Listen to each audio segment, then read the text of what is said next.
So we're called to a deeper life in God, and this life, this draw to a deeper life, is a gift from God, a grace.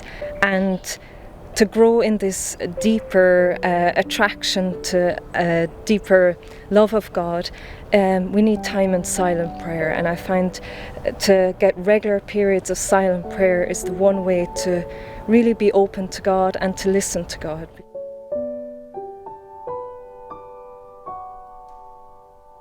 Our life is really a life of prayer, but a very important element of our life is silence and solitude.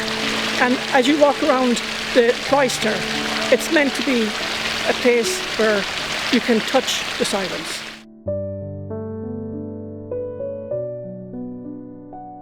People who come to us touch in on that joy, on that stillness, on that quietness, on that being alone with the alone, the one alone in our world, not filled with incessant noise, trying to cut out and block the voice that is speaking to us.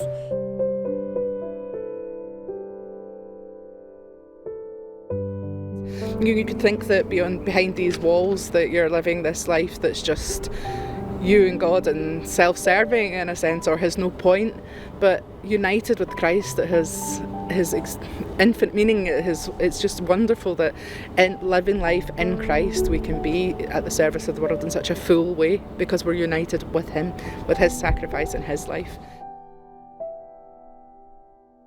Our foundress, Sister Maria Celeste, Blessed Maria Celeste, in her writings she talks about seeking the face of God, or the fixed gaze on God. And as contemplatives living a monastic life, what else are we going to be thinking about? Even in the pandemic, an awful lot of people have stopped and slowed down and have listened to nature and have seen the changes in the colour of the leaves of this autumn. They have seen the wildlife, they've seen vegetation, the fresh air, heard the birds singing, and discover such a tremendous beauty around them. And all of this beauty is just a reflection, a tiny reflection of the immense, tremendous beauty of God alone.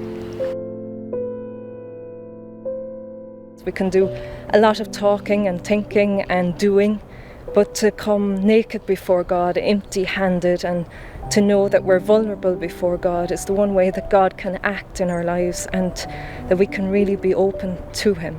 And I find that that's the way we discover who we truly are. Deep within, in our core, we find God within. Even before I entered, I always wanted that solitude, that just to be by myself.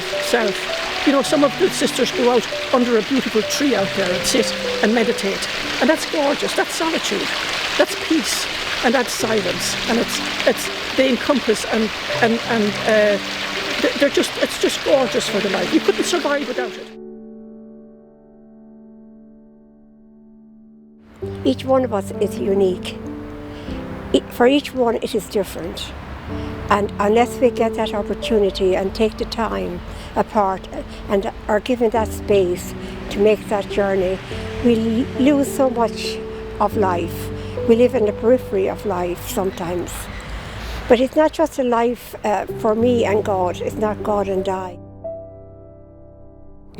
Jesus came that we might have life and have it to the full, and he's longing to give us that life, to fill us with his love.